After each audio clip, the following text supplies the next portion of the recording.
So I think the next person up will be Dr. Wayne Jonas. And I learned tonight, I thought he was Navy, but he told me he was Army. Dr. Jonas has been very, very involved with the whole area of integrative medicine for some time. Since he actually, and I'll say he was one of the first directors of the Center for Complementary and Alternative Medicine. And I'm not sure, he'll tell us exactly what it was called way back then, but he helped get everything going very early on. And he has done a terrific job, I think, in developing the Samueli Institute for Integrative Medicine. They call it SIB. And he's, I know, thought long and deeply about the whole area of integrative medicine and where we are going, and he's fostered in many different ways, all the way from the Institute of Medicine on down to clinics. He has really put his mark on things, and I look forward to his remarks tonight. Wayne?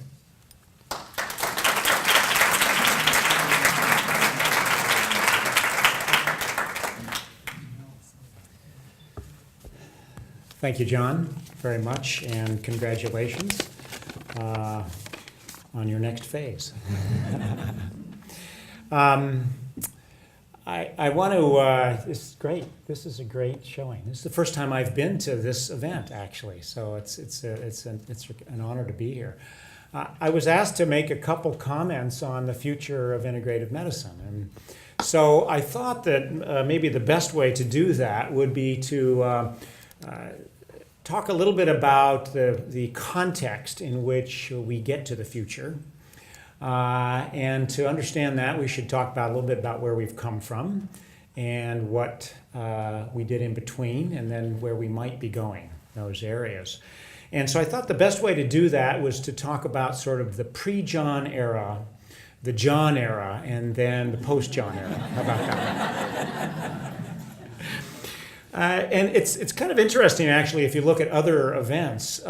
It roughly parallels with the pre-NCAM era, so the Office of Alternative Medicine era, then the John era, which is the National Center for Complementary and Alternative Medicine, and the post-John era is sort of parallel to the new NCAM, which is called the National Center for Integrative Health.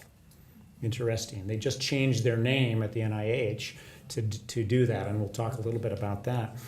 It also sort of roughly parallels the pre-SCIM era, the SCIM era, and then I'm not sure what we'll call it after that, but whatever comes next in those areas. And so I thought I'd just put a little context around that. So in the pre-John era, there was a major division between unconventional medicine, alternative medicine, and science. Okay? It was called quackery or pseudoscience and science. And into that era was there wasn't even parallel play. I mean, there was battles in these areas. And into that era was born the Office of Alternative Medicine at the NIH. And on one hand, these things were called Not Invented Here, NIH, and on the other hand, those got inserted into the NIH. And so you can imagine the clash that produced. This was followed by the National Center for Complementary and Alternative Medicine, and very close to the time period, as I remember, we built that. I ran the Office of Alternative Medicine, and I said, gee, we're never going to make any headway unless it becomes its own center and it can kind of operate on its own. And right about that time was when SCIM was started, and John came in to kind of run that. So that's the John era. And I would define the John era as sort of the age of parallel play. So if the two fields were fighting each other before, now they were sort of getting along. And the term complementary that came into that, and the term CAM, didn't get rid of alternative, but it brought in complementary and recognized the fact that 95% of the American public used non-mainstream practices in a complementary way to mainstream. Very few people actually rejected conventional mainstream medicine. And so it was really the era of parallel play and bringing together the science to begin to look at these areas. And this was, I think, the era in which John presided here at the university and began to do that crosstalk between those areas. So now we're in the post-John era, right? What is that going to look like? The world is really changing in healthcare. It's changing dramatically. And I think to the extent that integrative healthcare or integrative health can have an impact in the future, we'll need to figure out how do we adapt to that changing environment. I'll give you a couple examples. When I went through medical school, probably similar time that you did, I went in and I wrote the orders, and everybody else carried them out. Okay? I made the decisions, you do it. And that included the patient, right? And if they didn't do it, they were non-compliant. No more. It's not the way medicine is practiced. There's something called patient-centered care.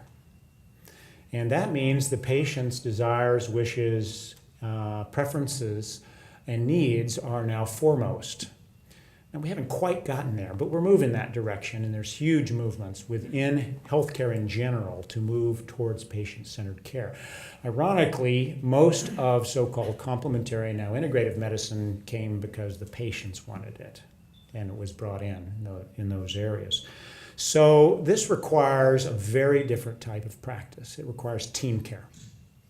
No longer does the doctor simply write the orders. In fact, the doctor is no longer sort of the quarterback. The doctor plays a role in the team. And in some cases, the team isn't even coordinated and run by the physician. They have a particular role in those areas. And integrative practitioners, allied health practitioners, nurses, and others are a key part of the team. And in fact, groups that aren't even medically trained at all are a key part of that team. Health coaches, for example. And this brings me to the second major change in healthcare. And that is we realize that most of health, remember it's now called the National Center for Integrative Health, most of health doesn't come out of the clinic. Estimates are that about 10 to 15% of health is actually generated by medical care. The vast majority of health is created in the life space, not when you walk in and out of the clinic or the doctor's office. And so if we really want to improve health, we have to integrate into the life space. And this means lifestyle, this means behavioral components, this means health coaches, this means other types of practices that never go through the healthcare door. This brings me to the third great change, and that's technology. Thank you, Henry.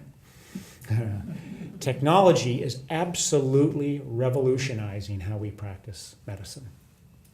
We don't actually even have to go into the clinic anymore. All we have to do is pull up our iPhone and do a doctor's visit. Pretty soon, we'll be able to do the vital signs, perhaps even some of the blood work. Won't maybe require blood anymore. And that information will get transmitted to the team that will help you make a decision, patient, about the best care and behavior that you need to engage in. That'll be linked to your genetic susceptibility. Fourth major huge change going on in medicine, in which you can now personalize and individualize the care, not just of the medicine, but even of your behavior. Remember that fish you had last night? Do you really need it? Is it important? Is it harming you or hurting you? Is it giving you too much mercury or is it giving you too much omega-3s? Do you really need that? You'll be able to actually do that, and integrative practices will need to adapt to that area. So getting from healthcare to health is going to be one of the biggest changes. So what does that mean for a center like SCIM at any university? Where does a center like that need to go in the future? And I would suggest that simply becoming a center won't be enough. When I started at OAM, there were 2 centers of alternative or complementary medicine in medical schools in the country. By the time NCAM came along and SCIM came along, there were 12. So one of the pioneers, actually, in these areas. I think at last count, there's 50. I heard 76. I was told that there were 76. 50 in the national consortium. So there's now 50. I dare say that's probably almost half of the number of medical schools in the country. And that number is going to grow. There's no question about it. So it's not a matter of just having them around anymore. It won't be a quantity issue. It will be a quality issue. And I think that the future of any center like this one will make its mark if it focuses on creating a niche that addresses some of these major trends that we're talking about in healthcare. The first center that actually can combine evidence-based medicine and person-centered care effectively will be unique. The first center that in which almost all of the medical students come out and they actually know how to responsibly deliver integrative care will be unique, because now most of them it's elective, right? The first center that is doing research that impacts something called the triple aim, that there's better outcomes, better patient satisfaction, and lower cost altogether, will be unique. I think that that kind of a center is a center that this one could be. And I'm hoping that that's the future, not only of SCIM, but of the post-John era. And I'm very glad to hear that John is around to help that happen, because I've talked with John many times about these areas, and there's a few people that understand where medicine's going better than he. And so I'll make it my prediction very, very simple. I'll put it in terms that I'm sure you'll understand, John. I would, instead of calling it the pre-John, John, and post-John, I'm going to call it the no fish, the fishing, and the teach us to fish era. It used to be that the conventional medicine folks said, there's no fish over there, okay? There's nothing of value in alternative medicine. It's a waste of time. Then we had the fishing era that John has presided over, and he's pulled a bunch of fish out of the river, literally and figuratively. And so it is my hope that SCIM, and with the participation of John, will now teach us how to fish, so that it's not a matter of having a center, it's a matter of scalable global impact where everyone can participate in the benefits of healing. Thank you.